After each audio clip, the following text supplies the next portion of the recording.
Shall we get started? I neglected to say as we were concluding before the break that it's worth reviewing. Here's the example from the aeronautical engineer. It's not good, just to be clear. Here's the example from Mina's paper, and what we talked about this first sentence, detection of differentially abundant proteins, we started with that. Overall, I would say the abstract came across quite strongly, along with the rest of the paper. When I go to look for bad examples in the literature, first I read the abstract. And if the abstract is written poorly, then I click on the paper to find some examples of writing that could be written a little more effectively. In other words, not so good writing. So the first thing you read is the abstract. And I want to say that overall, I thought this abstract felt quite competent and impactful and exciting. I would go on to read the paper for good writing instead of bad writing. Did everybody else have that impression? Part of the reason I think I had that impression, at least from a writing perspective, is that unlike the engineering example, most of these subjects and verbs are easy to read and active, but yet not too personal, like not too subjective. Partly they're reviewing another study, so it's easy to talk about someone else's goals and aims. But I just wanted to highlight that point. So this one, good. Okay? So what we'll do now, we have one more rule to discuss under this principle of subject action. This is not the very next one on your sheet, but skipping over one, and then we'll go back to the shorter sentence. So it should be the one that's not next, but right after that, beginning with when reference materials. Take a couple minutes on your own or with a neighbor, and see how you might revise this sentence.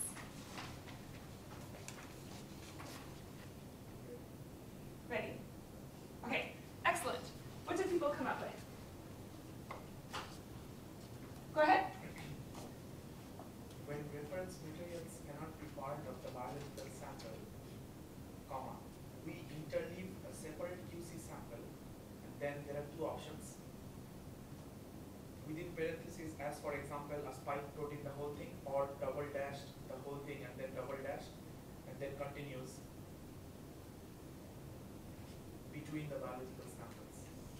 So here it is. When reference materials cannot be part of the biological sample, comma, we interleave a separate QC sample between the biological samples. Now, after separate QC sample, we can have within parentheses, as for example, the whole thing, what are the options, or with the double dash before between the biological samples, right after following separate QC sample.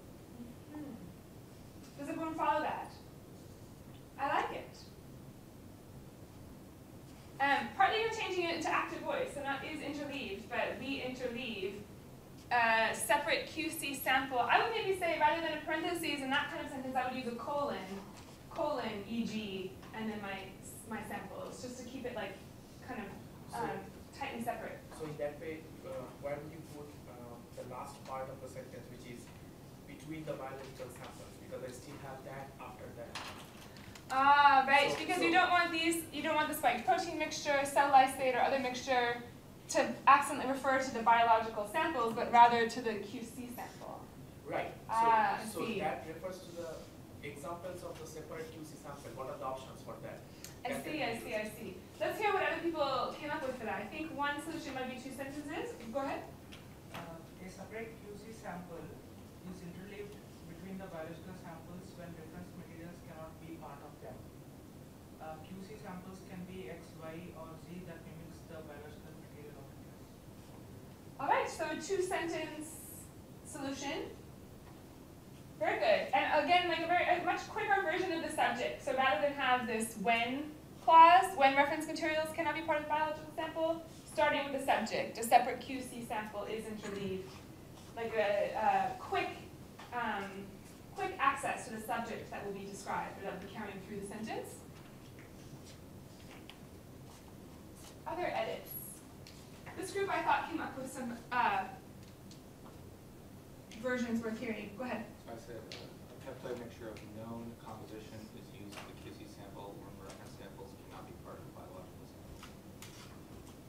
Do you want to say that a little bit louder? Sure. A peptide mixture of known composition is used as a QC sample when reference samples cannot be part of a biological sample. Although when I'm reading that, it seems I said sample 3 times, so I would Maybe reference materials? Right. All right. Go ahead.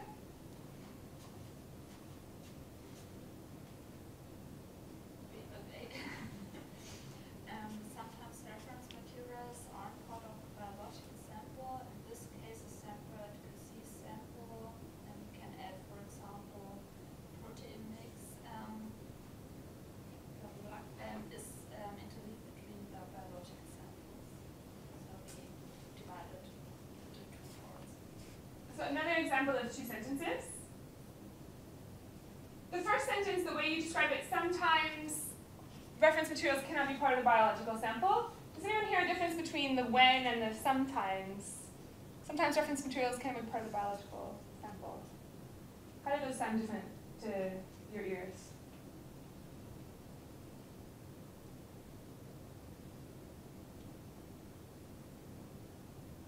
To my ears, sometimes reference materials cannot be part of the biological sample feels a bit like a presentation.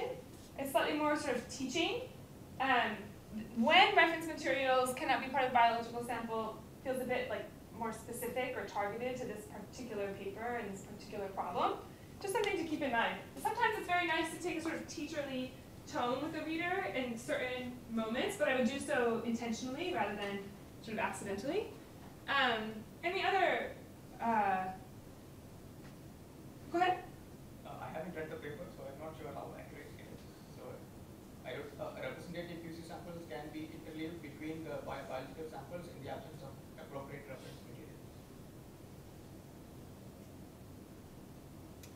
Yeah, I don't know. Appropriate is a really kind of specific adjective there, and I don't know if it's that, if that describes cannot be part of the sample or not. I couldn't tell you either necessarily. And we also had a conversation of whether protein or peptide is the right word over here. A peptide mixture rather than protein mixture. So it could conceivably be a synthetic peptide. Do you think that needs specification or? More technically correct. If you don't start with a protein, it's not a protein. Okay. I'll show you what I think, we've talked about this before. So this is to make it sort of explicit. Here are the examples where this pattern, these are sentences that you've seen before, repeats. Because I agree that we understand what's happening in the first sentence, but it could just be written a little bit more sharply, potentially by dividing it in two. And one thing that you can watch out for is what we talked about before, the time you take to get to the subject. So that's why one of our edits began with the subject. Here's the example from engineering. Here's the example from Journal of Proteome Research, I believe from the abstract from before, feature detection approach.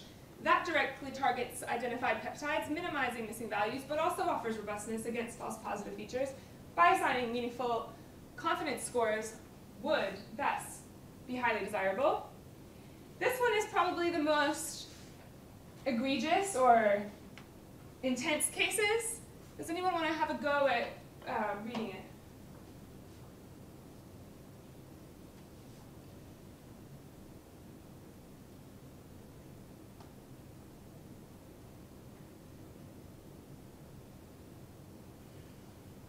I understand. I don't have the confidence either. That's why I'm looking to you. All right. Go ahead, thank you. Which part? Where am I reading? Starting with using high resolution. Using high-resolution Fourier transform ion cyclotron resonance, or FDICR, mass spectrometry, native top-down MS with various fragmentation methods, including electron capture dissociation, ECD, collisional activated dissociation, CAD, and multi-stage tandem MS, MS3, deduce the binding sites of cobalt and manganese to the C-terminal region of the protein. When you read it like that, I feel that, do you hear the subject and the verb in the sentence in Kylie's very clear reading? What would you say is the subject of the sentence? I was too busy reading it. Go ahead. The last sentence is the subject. In this sentence, what would you say is the subject of the sentence? The thing doing the action.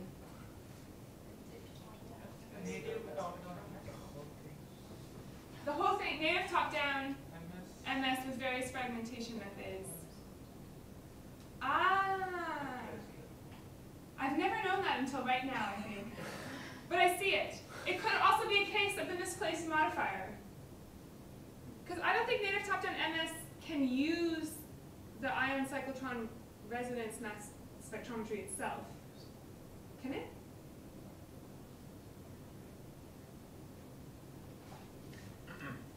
So maybe something more like using high resolution, etc. We employed native top-down, or this study employed native top-down MS with variant to deduce, but ultimately end up with this verb deduced. So here's the subject-verb relations. I wasn't, as I said, confident in finding the subject here, so you won't see a blue bolded, underlined subject. But I'm glad I asked. It's helpful to know that it's native top-down MS, seemingly. There's consensus there. So we could redo, I could potentially redo the counts for this one. Here's the, if you're counting sentence, not only is it more than 8 words per sentence, more than 8 between the subject and the verb, 15 here, 21 here, and then I thought maybe using was the subject, in which case they're a gerund subject, in which case there'd be a little bit more than 25, depending on how you count things like top-down as 1 or 2. Either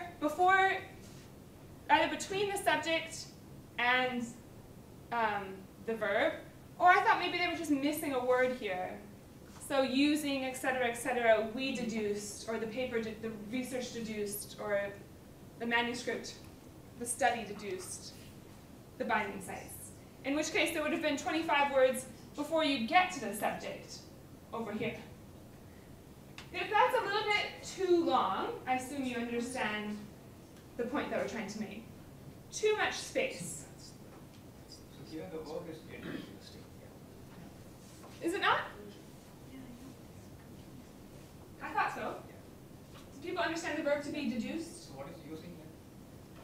I thought using might be the subject of the sentence, especially in the way Kylie read it. Like, using this deduced the binding sites. Using sunscreen prevented skin cancer. Like that kind of structure to the sentence. However, there's just much to get through between using and the verb deduced. Unless the subject is native top-down MS, but there still would be a lot to get through. It's a list that sort of contains a list within itself. So the various fragmentation methods all listed out like this. I don't know that you need to say, and then also multi-stage tandem MS. So there's a lot of listing going on, and some of them have sub-components to them. It's quite a lot to track without knowing what the subject of the sentence is. Does everybody see that? This is the kind of paper that I think would be difficult for somebody in the field, not just slightly out of the field. That's my assumption, at least. Excuse me. Yeah? So I have the feeling that also with the previous example that you showed, what introduced this difficulty was that the examples, e.g. spike-in proteins, and that there were even further and more convoluted examples in the other example, second sentence. It's the inclusion of these examples in the sentence that makes it really long and very difficult. Mm-hmm. So the sentence would be much easier to understand if we didn't include this structure, as you said, that the structure was systematically wanting to provide too much information, examples in the sentence. Instead of a reasonable observation. I think it's more than reasonable, very apt. Yeah, very apt observation, I would say. There's a tip here, I guess I would say, which is just when you're making a list, revise your use of lists for the placement where they fall in a sentence, and whether or not you in fact want to list something out. Lists can sort of slow, you stop to just like intake information in many kinds of lists. Sometimes it's a series where things are like, first, second, next, etc. But in this case, when you have a variety of structures or whatever the components A, B, C, D might be, consider if you want to list all them. In this case, it seems like it might be, to me it seems like it might be important. In this case, the various fragmentation methods, I don't think in this moment we need to know, this was from an abstract, that it's ECD and CAD. I just think you can refer to various fragmentation methods and people will imagine whatever ones you might be talking about, and you can get into the specifics in the body of the paper. I saw a hand. In the previous one, like instead of which would be more appropriate instead of is or can be, is interleaved or can be interleaved? Yeah, well, I mean, how do you hear the difference between is interleaved and can be interleaved between the biological samples? So yeah, interchangeable can be used, or which would be more? I mean, I wouldn't say they are interchangeable. I think one suggests you mean one thing and another suggests you mean a little bit something else. Does anybody hear the difference? It's like one is a choice. Yeah, One so you is have a choice. process. Because since you have or, so This way, to me, I would have read this and thought there's probably not another method to go about resolving when this issue, when reference materials cannot be. Okay. So the intermediate parts or examples or options for the quality control sample. What will be the options? Yeah, can be interleaved leaves room for other kinds of options, I would say. Does that make sense? Do you hear the difference? so this means this is the only option, right? We don't have any other option. I think what this sentence says to me is that you don't have any other option except to interleave one of these One of these different separate QC samples, and you have different kinds of QC sample options, but you are going to have to choose among them and interleave it. You know, so it is important to think about like verb tense and how it implies different, you know, stages of the research. There might in fact be other ways and other options, and you still might choose is because you really want to stress, or you're implicitly stressing that this is like the primary, the best option. But you could also explicitly say, you know, the most effective strategy is to interleave, and just say it explicitly as well. So yes, the point about lists is the part of it, and the other part is just getting to the subject a little more quickly and keeping the verb close to the subject.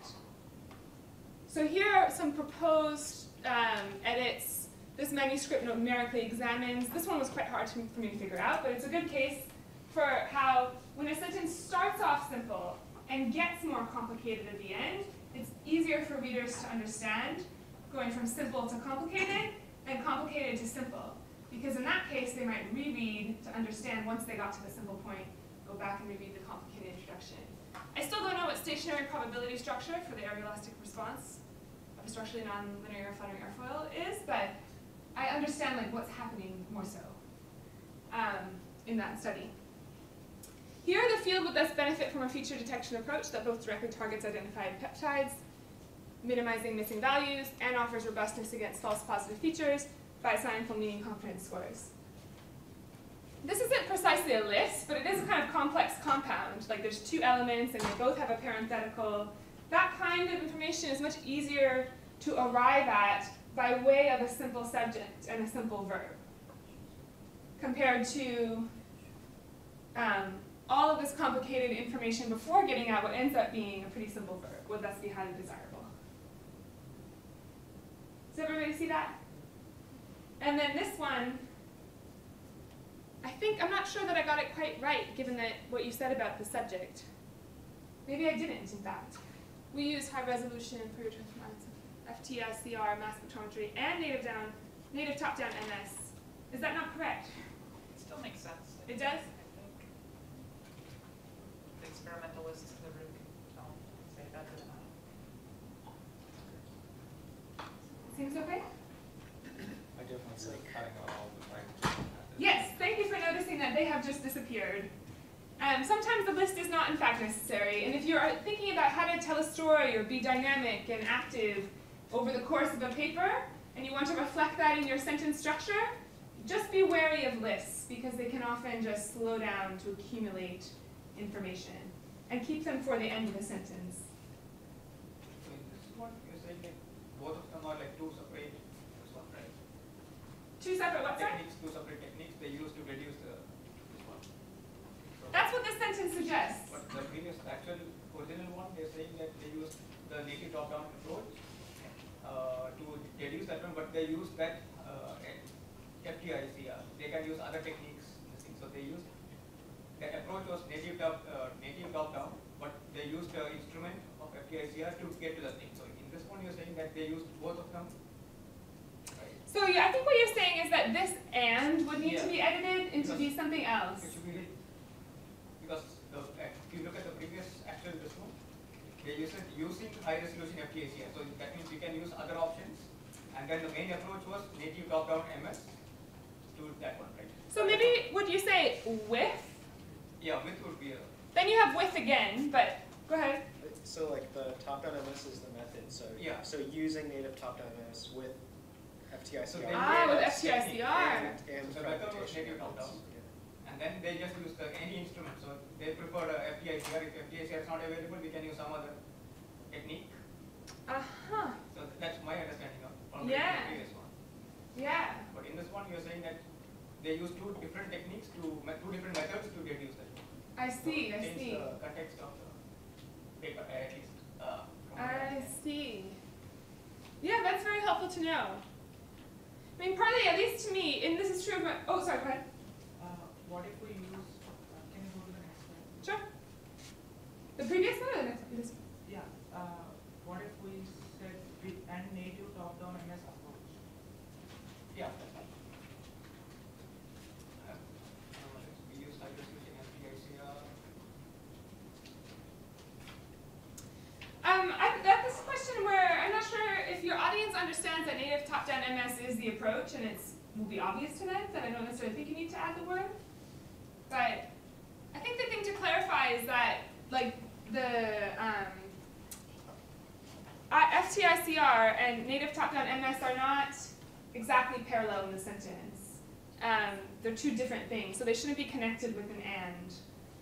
They should find some other sort of more specific word to connect them.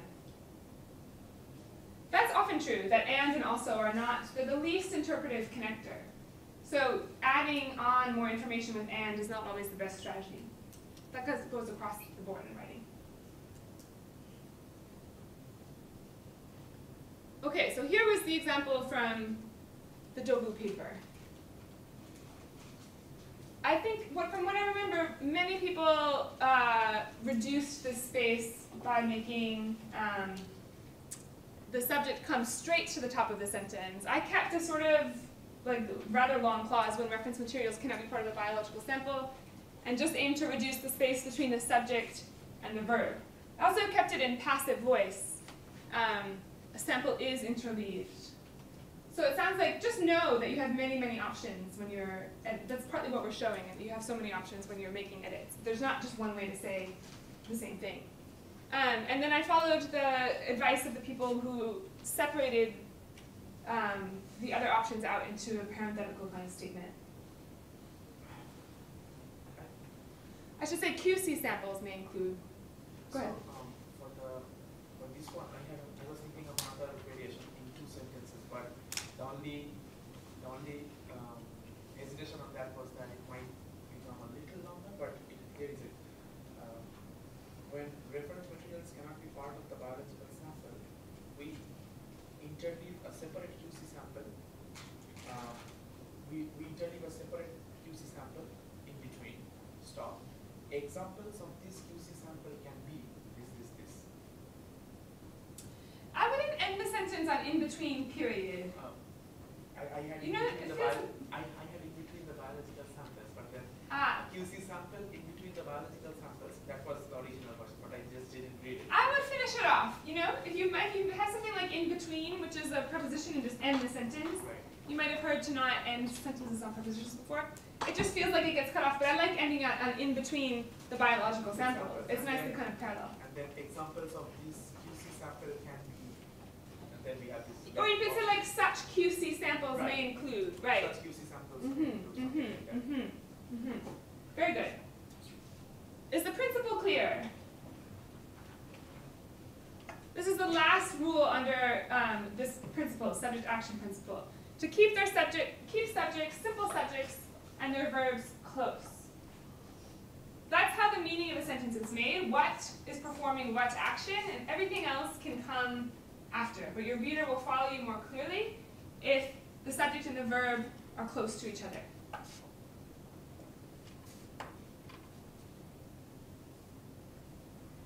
For everyone who has been saying, especially Amit, it's Amit, the short sentence memo. Does everyone recognize Bernadine Healy? Healy? The first female president of the NIH?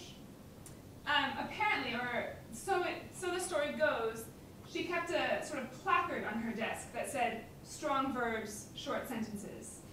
So at every moment that she was writing, she could look over at this placard. It could be something that you write in the margin of your paper as you write, but this is the sort of like fundamental version of all these subject-action principles. Active verbs rather than to-be verbs, and short sentences. I'm just struck by the number of edits that were made that broke up sentences into two. You don't want to sound choppy, but when a sentence is going over 4+ lines of text, that is my general rule of thumb to edit, to check, to see if it could be 2 sentences. Okay, this is the second introduction example. I think the first thing we'll do is more so an exercise with this first sentence. It's 3 sentences. You might revise it, but I'll also be curious because I think it's a good sentence. How many ways could you rewrite this sentence? It's a slightly different take on this challenge. Rather than just like one variation, it should be rather quick, I think, to come up with a number of ways to be able to say the sentence, to rewrite the sentence. I think I came up with 6 or 7, I would say. But as many as you can do in, say, 2 or 3 minutes, 3 or 4 minutes. So what is the tasking? How many ways can you rewrite the sentence to mean the same thing? That you still think is a good sentence, you know, keeping it as good or better.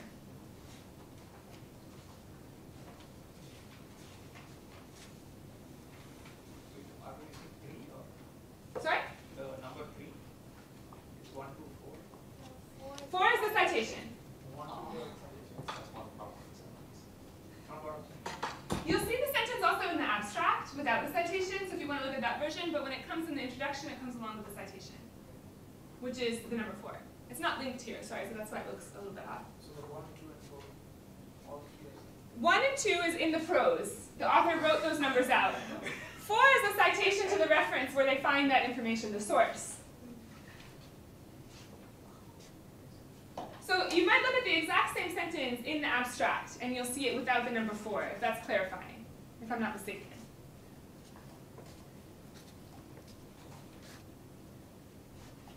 Ready? Okay, so it's a little bit of a different task, but I'm happy to hear all of your potential revisions, maybe under 5 and under, or just the variety of what people came up with. Who'd like to start off? Partly what struck me about this sentence is that it is the exact same sentence that you find in the abstract, except for the addition of this citation, reference number 4. And has anyone ever been advised to not, in fact, directly quote your abstract elsewhere in your paper? You've heard that advice before? Yeah, from the reviewer. Yeah, from a reviewer. Yeah. I was wondering about the reviewer not commenting on that, because I think this is not the only sentence that is exactly in the abstract and is also in this introduction.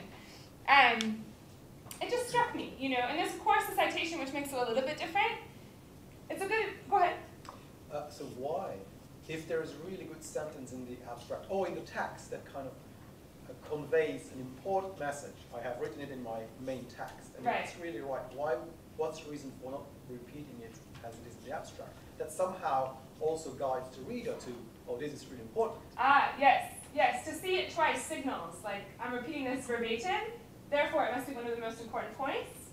And if it's one of the most important points, of course it might be elevated into the abstract. I can see that logic. Does anybody have a case, like why did the reviewer give an account of his thoughts behind reasoning? In all caps, you do not repeat. Whoa, so a lot of energy rather than explanation.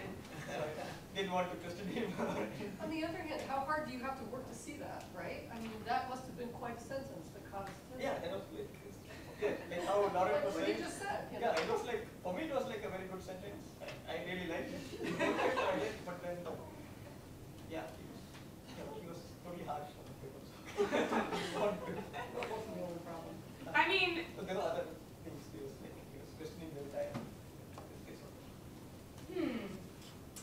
only for this expedient reason of not angering a reviewer looking for this very issue, it would be wise to revise the sentence into a slightly different version. Partly because perhaps that editor, instead of appreciating how well written the sentence is, or understanding the emphasis on through the repetition, is in fact just seeing the repetition and thinking this person was a little bit lazy as a writer and didn't go to the work on my behalf of finding another formulation for that sentence. I'm the reader, I deserve a different version or slightly, variations on the same theme.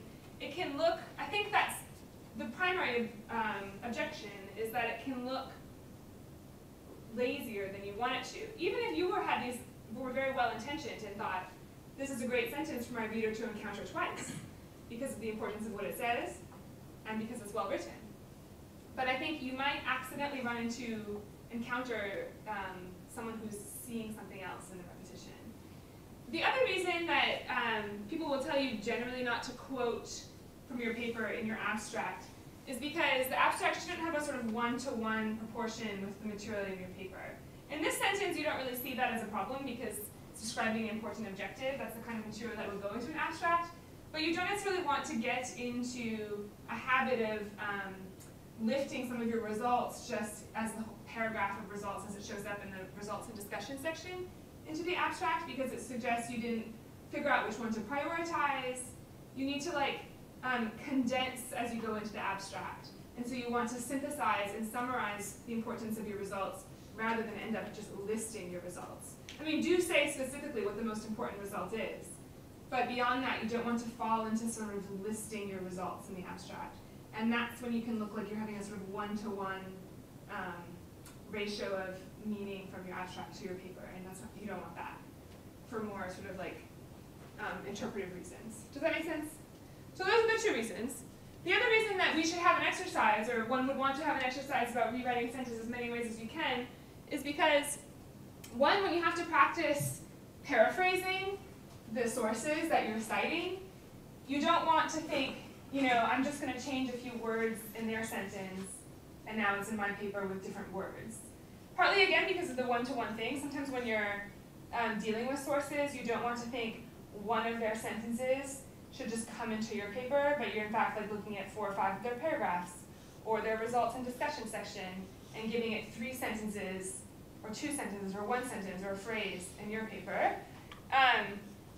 And also just to practice paraphrasing. It's good to be able to see how many different ways a sentence can be written, that you really can manipulate the parts and move them around. It seems like many people are very comfortable doing that with how quickly you can revise the other sentences we've already looked at, but it's a good habit to get into. The last thing I'll say about rewriting sentences in many ways is if you're learning English, if you're actively learning English, it's a good project to get into because you can show yourself that you can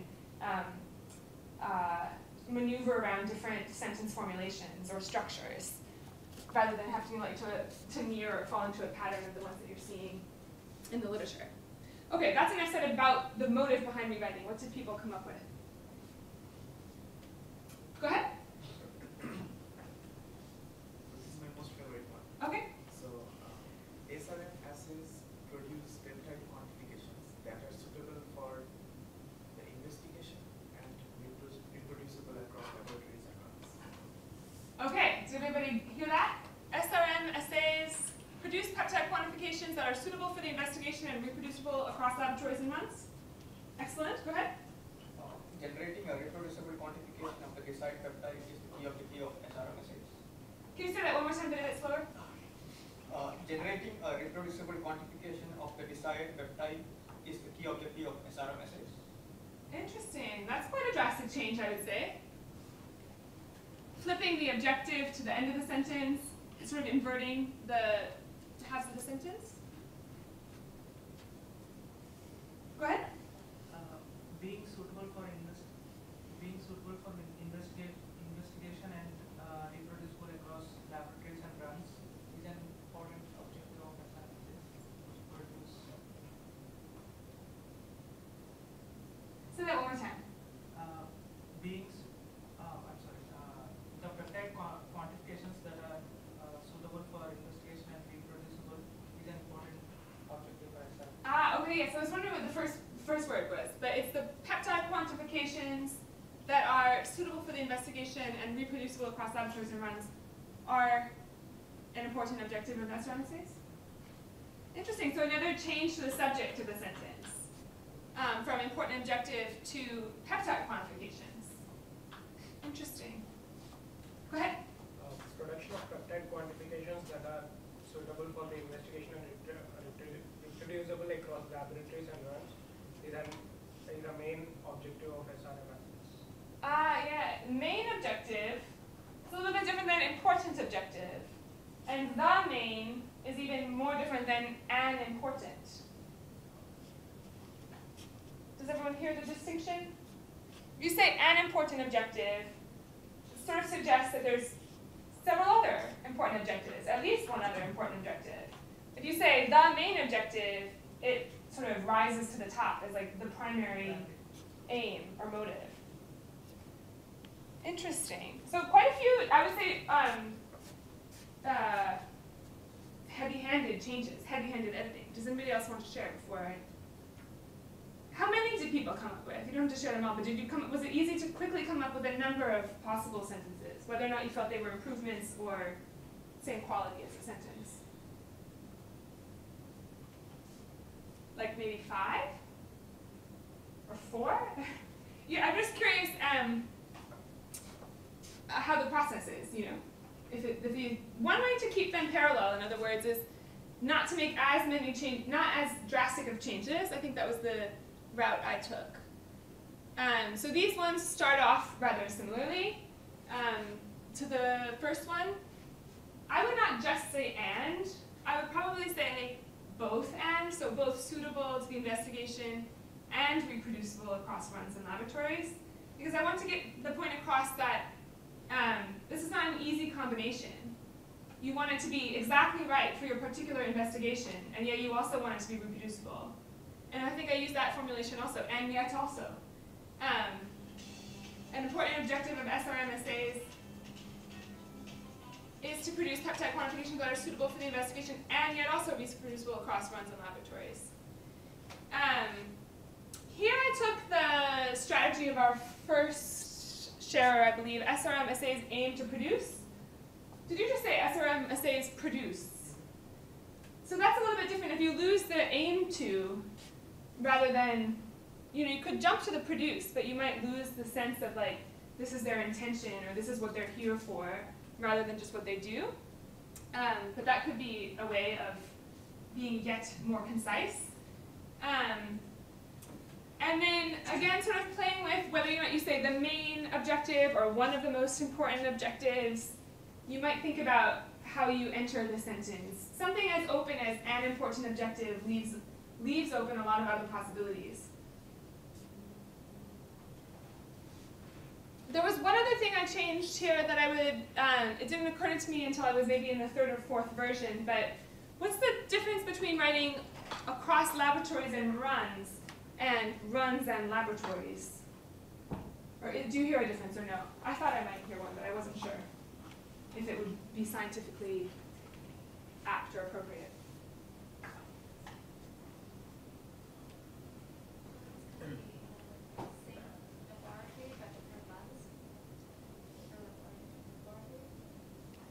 Yeah, runs is within that laboratory, and laboratories are like other people's groups, right? So in terms of sequencing them, which one would you put first, and which one would you put second? Keeping in mind that whichever one is second is has the final say in this sentence.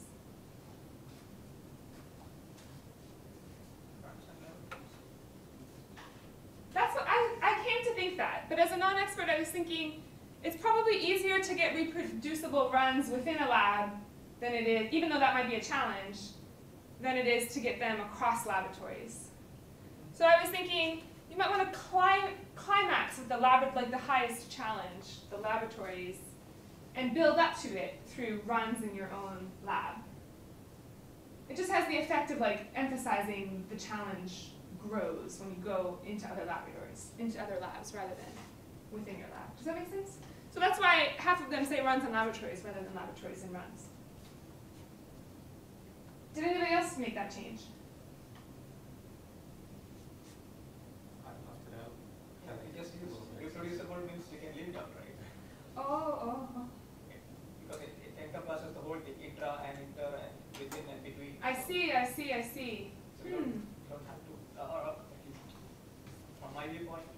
Understood. Understood, right. Reproducible means any conditions have to be reproducible. That's what you're thinking. But No, that's what we're trying to say. So reproducible means if it's not in the run means there's no point looking at the either one has to be.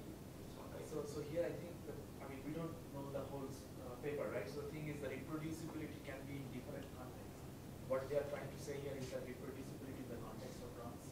And So if you optimize a method, it has to be when Well, in fact, we actually have the next two sentences. So we do get to see what these authors go on to say about this very problem. This is leading off this paragraph. I take your point that reproducibility means implicitly, tacitly to the audience across runs and laboratories. However, I think one general thought about writing is to be intentional with where you're being implicit and where you're being explicit. So if you're often told, you're losing me as, if your mentor is saying, you know what you're thinking, but you're not conveying it to the reader, that's a comment that you often hear, I would err on the side of making things more explicit than you tend to do already. Just to correct for any problems you have. If you're getting told, delete, delete, delete, you have all this extra obvious stuff, then go to the other direction. But be intentional about it. Oh, sorry. I have a question about that sentence. So maybe it's probably because it's taken out of context, but when I reread the sentence I write, I always try to get an idea of how much information, content there is in every word or every part of the sentence. And I struggle to understand what suitable for the investigation means. Again, out of context, I would say that any measurement should be suitable for the investigation.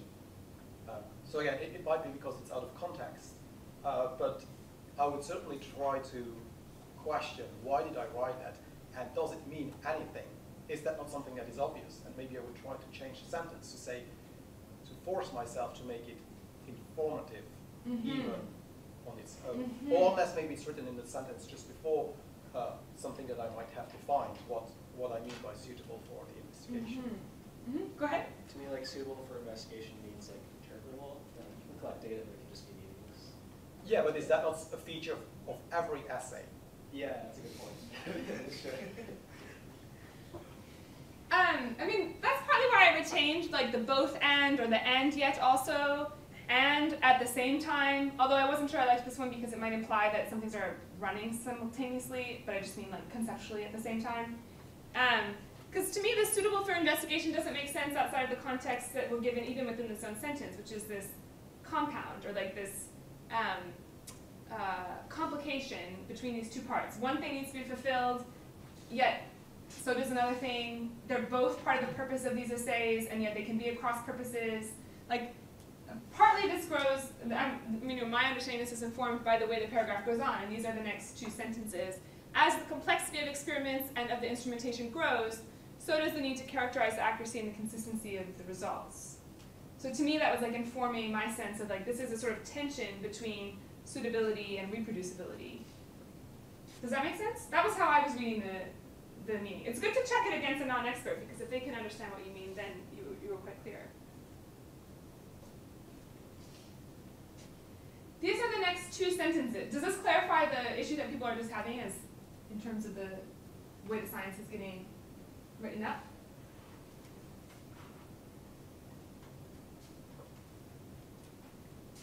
I hope so. As a writer, at least, I thought this sentence was quite nice. As the complexity of experience and instrumentation grows, so does the need to characterize the accuracy and the consistency of the results. I mean, it's certainly a case of making what may be implicit to many readers explicit, but I appreciated how explicit the point was being made, how explicitly the point was being made. Do other people see that? On top of that, we talked about having strong verbs in short sentences. You do not want to sound choppy, however. So when there's a chance to write a sentence with an interesting kind of formulation like this one, as X happens, Y may happen, that's nice to take that opportunity and kind of vary the sentence structure. For that reason, I wouldn't ask you to rewrite this one, but I would like you to see how you might rewrite this one to help achieve this. The USP introduced 4 components of data quality. It's not a bad sentence, but I'm thinking that there's some things that I would look for as an editor that I would maybe change. Maybe just even one particular thing. So take like just a minute or so, maybe a minute to 2 minutes. Question. Yeah. In the original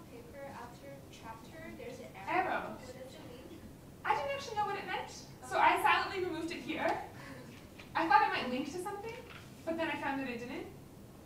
I wasn't sure, but it was very much, it copied and pasted really well. Like, it was a very classic arrow sign, so I didn't know if it was purposeful or not. You didn't know either? Neither did I. Does anyone know if it meant anything? No, I've never come across that, so I just took it out. You know that is IE. The arrow means IE? In the context, it could mean IE. Oh, could mean, yeah.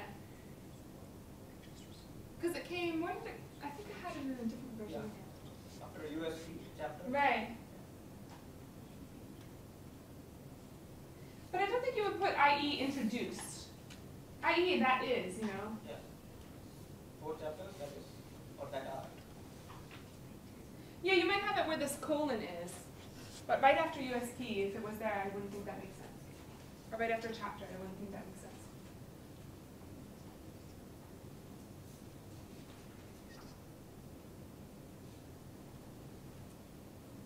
Does anybody have a quick fix for the sentence? Go ahead. I would just start with towards achieving consistency. And then the rest of the sentence. Towards achieving consistency. Interesting. Is that ahead? No. Okay, go ahead. I said we assess these goals with 4 components. Blah blah blah. Interesting. Although I don't think. Okay, I really like to assess these goals. But is we that I don't think the authors would be speaking on behalf of the USP. We're just describing that the USP did this? I said we assess these goals with 4 components provided by the USP. Excellent. Yes, yes. Not as a complete sentence, but just a comment that, so I attended some workshops on this scientific writing, and then the speaker was mentioning about the standalone this. Exactly. So here it's the standalone. Yeah. There's a word for that.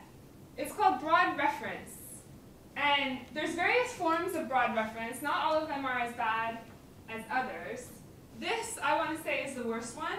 You see it most commonly, but these, by the same principle. Refer to many things, but with exact ones. In this case, to help achieve this goal or something like that. Right, exactly, exactly. And it's something that you see very commonly, this, in undergraduate, from undergraduate writing, which is, and then beyond. The term is called broad reference because it refers quite broadly to a whole sentence or a whole concept or a whole clause rather than just a quick particular phrase or word.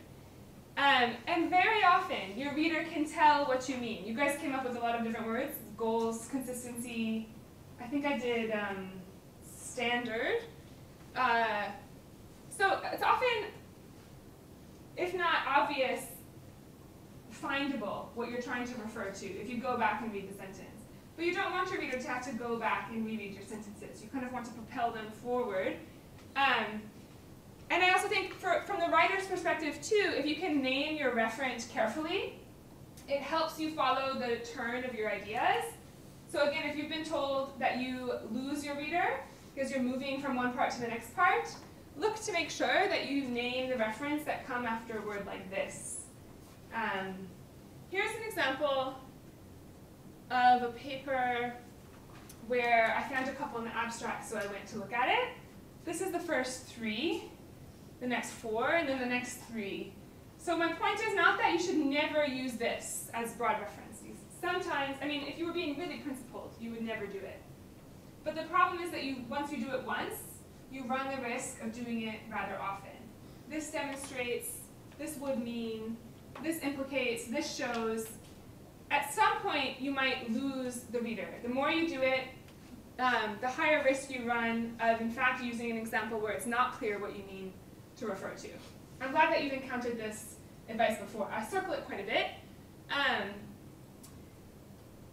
Most of these, I mean, this one especially follows quite a long sentence, although we're really just reading for mouse, rat, zebrafish, and nematode, and budding yeast to build data platforms using the inner mind system. This has not only provided, but you're having to go back and look at a rather extensive account of what this might be referring to and might mean. one of the other tendencies that happen to show up in this paper is this and this. So not necessarily period this, but continuing right along in the same sentence. And this should be considered when analyzing such data. And this has made it possible to create a number of predefined searches. And this will be demonstrated through 2 use cases. So not only does it invite confusion about what you're referring to, it has a feeling of looking a bit unpolished. Like just from a stylistic perspective, it looks a little bit more lazy when it occurs this many times. If you do it once in a paper, nobody will think, what a lazy writer, if all the other sentences are really nice and polished. But if you do it to this extent and carry on with a quick and, it will come to look drafty, like you need to revise it one more time. Does that make sense? This is many of these cases are maybe where you would use a semicolon, so it's helpful to know those rules, but in one scenario or another, you might want to just control find for this if you think you have this problem. It's not the word this, it's the word with this without the name referent. Okay, so here was our original. I would simply change, I liked the versions, this consistency or these goals or this standard, but this is the issue that needs to be revised. The principle here is to place your meaning deliberately. So there's 2 rules to think about with this. One is moving from old to new information. That way your reader doesn't have to go back and reread what were you referring to, or what is this complex subject that ends up, I find out later what ends up happening with it, but now I need to go back and reread to see what it actually was. If you've been told that you lose your reader as you move along, think about using something like this, a shortened version of what you were talking about, in a couple of words or a phrase, and then moving on. So what information was once new becomes old and in shortened form, and then you introduce more new information, which then becomes old, introduced in a shortened form, then moves into new information, becomes old, introduces new, becomes old. You see the pattern that I'm talking about.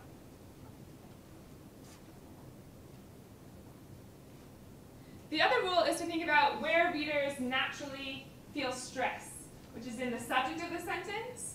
A case for using passive voice is when you really want to stress that thing rather than that person doing it. At the same time, they also will arrive at the end of the sentence and expect, or any unit of meaning, a sentence, a paragraph, a paper, they'll expect the takeaway point to get made. So you want to balance those 2 things. Have you heard a version of this before? Moving from old to new. Okay. I'll show you a figure that I came across as a graduate student in English literature. You'll notice the problem that the axes don't have names, so I'll explain it. But it's part of this issue of arriving at your takeaway point. A man who is the literary studies PhD himself came up with this structure in writing a book about academic writing for the humanities to describe the structure of a paragraph, where you lead in with, say it's like the research problem that you're intervening in. Once you get to here, the lowest point on the y-axis, you might describe what's been done in other labs. So when they say 1, I don't know if it's really a 0 or a 1, but around 1, that is the least interpreted information in that paragraph. Like, it's just someone else's results, or it might be your results, but they're not yet interpreted. You come up back through the y-axis. The point of it being uneven is that you end up in a higher place than you began. It's a little abstract. I just thought I would share the kinds of figures that the humanities people are encountering. And I do find it helpful, if it doesn't describe a paragraph for a scientific paper, it does somewhat describe the IMRAD structure of moving from introduction to methods. Methods is like the lowest point where you're just describing what you did, and then you interpret the result, then you give the results, you interpret the results, you provide the takeaway. it generally can be used for an overall paper structure. I would also say you're writing a literature review, it can be difficult for readers of a review to figure out what exactly the takeaway point is if you start every paragraph with, Dogu et al. Argues, or Dogu et al. Showed, and then more examples, more research. At some point, you need to synthesize the literature that you're reading on behalf of your reader and say, the primary method now is X, then cite the sources, and provide an actual topic sentence. So I would say on a paragraph level, it's good for a literature review, and on a larger level, it's good for the macro structure of a paper. I keep saying this, but it's not because Mina's here, but just because these were good papers. And I think one of the best things about them was the way they so clearly indicated how the research mattered. So these are the conclusions from the two, I think these are the very last paragraphs, or the second to last paragraphs of the two papers. And they're just good models for concluding with your most important point on every unit of information, both the sentence and the paper. Sometimes you see papers that end with, we did this, although it's still pretty limited. And it's a rather anticlimactic end. If you had a limited study, you might call it focused, targeted. You can make it into like a positive, but not like overly dramatic plus payoff. Does it make sense? Okay. This sentence is a short one from the discussion section, and it captures a lot of what we've been talking about. So we have this sentence and then the figure caption. Just take, again, like a minute or two. I would say that there's a few principles or rules or virtues that you might employ to revise this. Here we have a case where before people were tempted to break things up into two sentences. Here we're starting with two short sentences, which is nice. It's not that I think you should combine them, but just noticing that that's not necessarily always the solution if the sentences themselves aren't very sharp. We need a comma after study. It's technically optional, but I would like the comma. But if you're following comma rules, it's one of those optional ones. Is it optional? Yeah. In this study, today, yesterday, those kinds of like adjectival phrases that come in, sometimes they take a comma, sometimes they don't, according to your prerogative. But I would like to add it. Any ideas how to go about? Go ahead, and then. So I would have changed did well with performed well. Yeah. And if you wanted to combine these two short sentences into one, I would say, while the study, while the using spectrum counting performed well, we believe that, although I think the two short sentences work well for me. I mean, following the principle that we just talked about, if you end on the fact that spectral counting performed well, that suggests that that's what you want to focus on, the high performance or the good performance. If you end on the fact that it's subject to the influence of particular experimental design, then that suggests that's the focus of the study, the focus point that you want readers to walk away with. But you should make the adjustments according to how you want to make the focus. Go ahead. So I'm thinking of one sentence here. So in this study, comma, spectral counting performed well in detecting differentially abundant proteins, comma, possibly influenced by the particular experimental design. I like that, but rather than a comma before possibly introducing, I would use a dash, a long dash. That's the case for the dash, when you want to be a bit dramatic and set off the caveat or the complicating information. In fact, I think however you choose. Can we use although? Although, yes. We believe that this is likely influenced by the design. Yes, I would still probably have it follow a dash rather than a comma. if I were to use although in the beginning, I would use it kind of like while, although this might happen, we ultimately conclude this. Here's an example that we encountered before that we didn't remark on it. This was the first sentence of one of the abstracts. Label-free quantification of shotgun LC tandem MS data is the prevailing approach in quantitative proteomics, but remains computationally non-trivial. Here we just sort of slide right into the contradictory point or contrast or problem that needs to get set up. And the but cues that, but there's no grammar in front of it. So that's where I say not only would I use a comma before possibly influenced by experimental design, but a dash or something quite strong. I would say a comma is sort of minimal to set up a complicating point. Cued by although, a while, a but, nevertheless, however, whatever you may choose.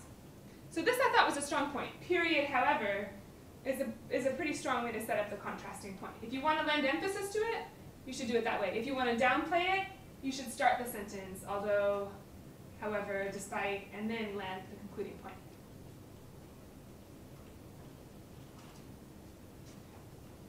Did anybody catch any of this? We've talked about, like, say, for example, detection. Yeah. I think I also went to performed, and I tried to make spectral counting the subject rather than detection. I'm not sure if it's much better, but it seemed like a slightly more active version or like focused version of the subject-verb relationship.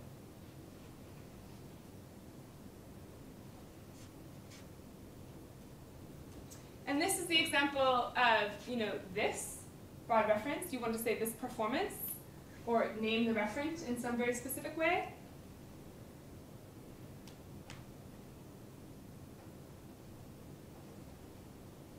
And then finally, you would hear a different kind of emphasis from this performance was likely influenced by the particular experimental design in passive voice, compared to we believe that the particular experimental design likely influenced this performance in active voice. Do you hear the distinction? Or do you think they're basically interchangeable? Sorry. Do you see it? Sure. Do you hear it? The sentence is however. However, we believe that this performance was likely influenced by the particular experimental design. Do you hear a distinction between that and however, we believe that the particular experimental design likely influenced its performance? They're different. Yeah, one is active and one is passive. I would say they almost feel interchangeable. I don't hear like a strong point being made either way. But I would say, be intentional about which you choose, active or passive. Excuse me, I have a question. And it's probably due to not being a native English speaker, but in the first sentence you say spectral counting before, at detecting. Mm-hmm. And the second form is succeeded in detecting. So confused by the at and in. Right. I myself changed that back and forth a couple times, thinking which is better. Prepositions are tricky. In any second language you're learning, prepositions are often something that kind of remains for a while as an issue. Some prepositions more than others. To me, I wasn't sure if succeeded in was scientifically the most apt version to describe the sentence. Just because they succeeded doesn't mean they performed well. It might be like a sort of minimal threshold that you meet, that they actually did detect differentially abundant proteins. But to me, it was the verbs that come before them that influenced my decision. Succeeding in, to me, to my ear, sounded a little bit more natural than succeeding at, whereas performed well at sounded more natural than performed well in. But it really is splitting hairs, I would say, a bit at that point. Okay, this takes us to the third and final principle. We've been doing revision, but this is just to remind you that all good writing is revised writing, and revised again, and revised again, and revised again, and revised again. So you should be patient with yourself. This is very young Giannis Antetokounmpo, where he had recently arrived from Milwaukee. As a 13-year-old, he couldn't dribble a basketball very well, but he was growing to be like a very tall person. And anyway, there's a whole story to it. But here's the young one, because he grew into something like quite amazing. This is the first rule, and this is just to review because we have been revising what we've been doing. One is revising allows you to highlight your research. So if you revise for where you place emphasis in your sentence, concluding with the most important point, and making that point explicit, say across runs and laboratories, rather than implicit. Reviewing for what subject-verb relationships you have, you want on the sentence level for them to reflect the way you designed your study. And I would generally favor active voice because it's more engaging to a reader. If you want your research to shine to your reader, you want to engage them as much as you can. Despite how much passive voice you see out there, keep it where it belongs, like in experimental method sections, and carefully just be intentional about it. The second thing about revision is that is the place where you can tighten your prose. That sounds kind of open to interpretation, what that would mean.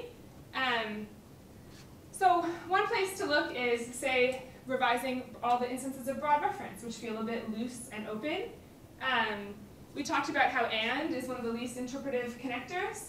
Find a different kind of logical connector, like through, because of, such that.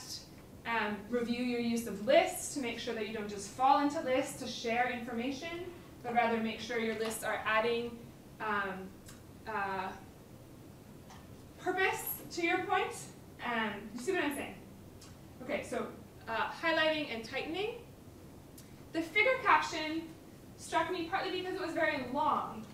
So I wondered if it was a place where just some really kind of granular revision might come into play. We've moved from subject-verb to more specific kinds of nitty-gritty language.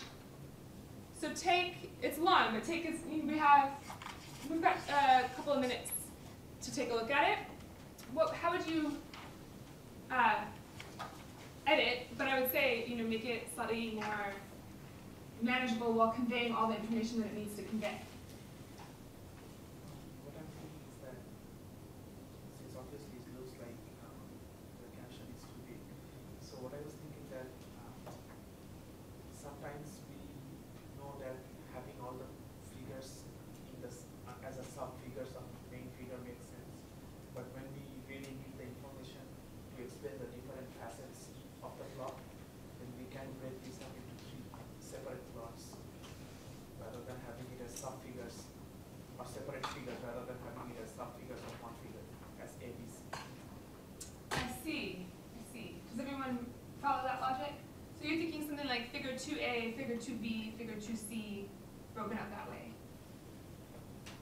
Yeah, what I was thinking is figure 2, 3, 4. 2, 3, rather than ABC. Although since they fall under the same category, scientifically speaking, it makes more sense to have it as sub-figures. But if we really want to keep what is explained and which is needed because they are different parts of the figure, then the caption is too large. Some journals have like 6 figures, something like that. They have this limit. So 6 figures. So that's a loophole we try to make up in one figure. Like figure 2, put 4 or 5 panels, and then so we can have 6 figures. Still have like 12 sub figures in that one. Right? So if we have like 2, 3, 4, then we can't create more. So the editorial staff would send back to reduce the number of figures or move it into SI information. So that's when we panelize these figures. So that we can put more figures into that one. Yeah, that could be one solution, moving some of it into supplementary. Yeah, unless it gives you the relevant information. Yeah, that's one thing I see is that you don't need to have that much explanation where you're saying, such as example, all those things. Right. Panel A, they have this the colors indicate the type of input data used for analysis, such as raw data along the provided. Yeah, you don't need that because anyway you have to look into the figure, so it will show up in the figure itself. So those things the caption is not. It's superfluous information actually. Right. It's pointing to raw data along with the provided intermediate files. Because you have figure used for analysis. Yeah. Right. So. So too much granular information. Again, you might notice that it's a list, and you review your use of lists and think, do I really need this list at any given moment? It's a good case for that. Also, as you describe it, every piece of information has a full sentence here. So it feels very lengthy. I mean, I guess I suggested, and maybe I shouldn't have, that this is too long. Is there an understood rule about figure captions? Would this strike you as immediately too long? Okay, so I was right, my assumption was right, but I just want to make sure that I didn't move from a premise to a claim like too quickly. Here's a kind of, this one thing to notice about how it gets long is the list of examples, and another thing is the full sentences. It's clear because they're very parallel. The panels indicate, the colors indicate, the horizontal lines, etc. indicate, bars indicate, panels indicate, and then we have 5 submissions. Those are indicated with arrows and actual values. Then we have shows, dash line shows, panels indicate. You see what I'm saying? It's clear because it's parallel, but it's so repetitive, in fact, that it's easy for the eyes to sort of get lost in the number of things that are indicating different things. So here's here it is spelled out. And here's a counterexample with the opposite problem, where if the previous example spells everything out in a sentence, this example, the sort of would-be title is a full 10-ish lines of bolded text.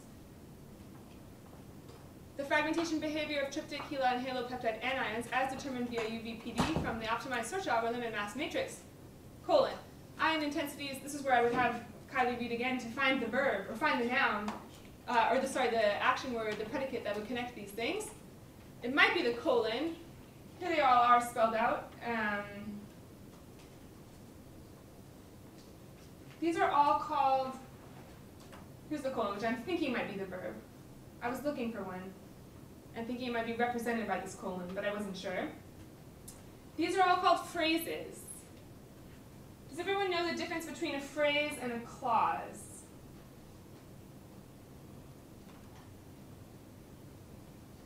A phrase is a collection of related words that does not have a noun.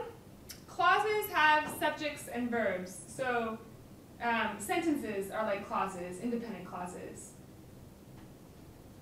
The missing verb in this set of phrases means it's hard to understand, at least for me, what's happening.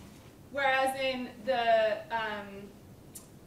Mina's paper, everything was in a sentence, so it was clear to understand but got very long. So you would probably try and strike a balance between these two things.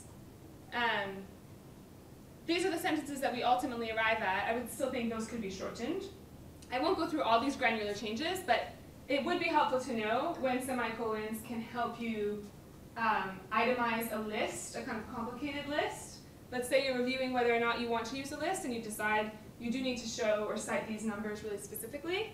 That would be a good place for it, so that they don't all have to end up in all sentences. In a way, this example figure got things inverted. Like, this needs to be in sentences, and these numbers need to be in a phrasal sort of list form.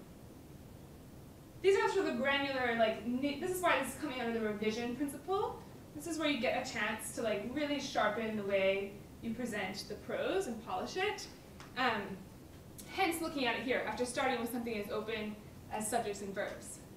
Another important reason to know the difference between phrases and clauses, it's one of the most common changes an editor will make, is to make your phrases parallel grammatically with other phrases, and not mix up phrases and clauses. So for example, the paper documents the advantages of label-free quantification. That's a phrase. And how to detect differentially abundant peptides. That's a clause. So this is the last level of polish that you would implement. Because it's I wouldn't ever suggest to write with this in mind, these kinds of intense granular rules in mind. But I would think you would want to know them when you go to revise before you send it to an editor. Because the sharper it looks, or peer reviewer, the sharper it looks, the more crisply you've conveyed the research you've done. Does that make sense?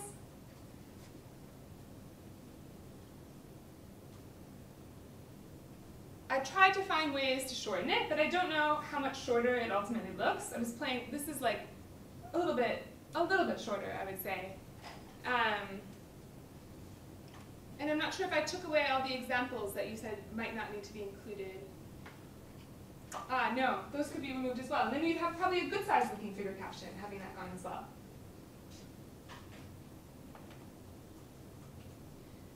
This, I think, would also, maybe figure 2A, figure 2B, figure 2C could be. That's also clear. It's clear when you refer in the text to those kinds of subfigures. That could be nice. Or supplementary information. But whenever anything looks so long for a reader, like the first abstract that we looked at, one of the first abstracts that we look at, if you can tell just by the bulk of information that it's going to be difficult for a reader, that is a guide. That's a place for you to review if you can make it shorter. Okay, these are the final rules of revision, I would say, is when you, as I said, don't think about this as you're writing, but when you're revising, you do want to think about how your reader hears your voice. So just remember that you have a reader and think about their experience reading your paper. So use words like in particular or for example, to cue them along the way with your line of thinking. But do not feel weighed down by nitpicky writing as you write, especially if you're someone who has trouble getting started. If you have issues of looking at a blank page, or putting off writing, or procrastinating writing, I would even start with a figure caption. You have your figures and you have your data.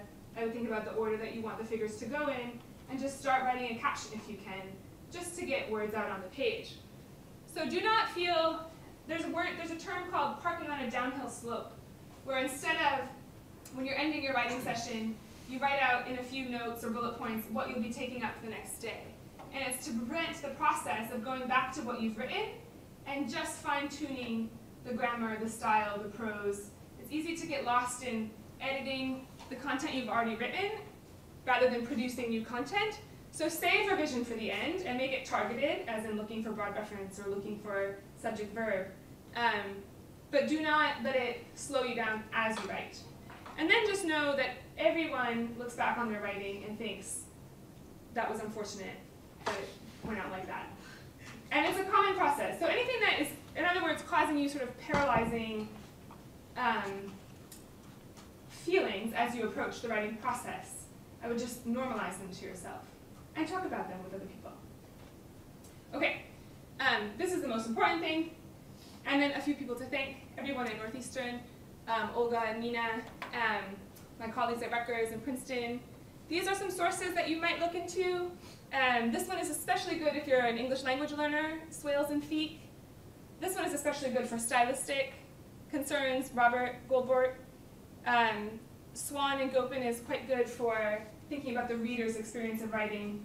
Check them out at your own, according to your own desire. Any concluding questions?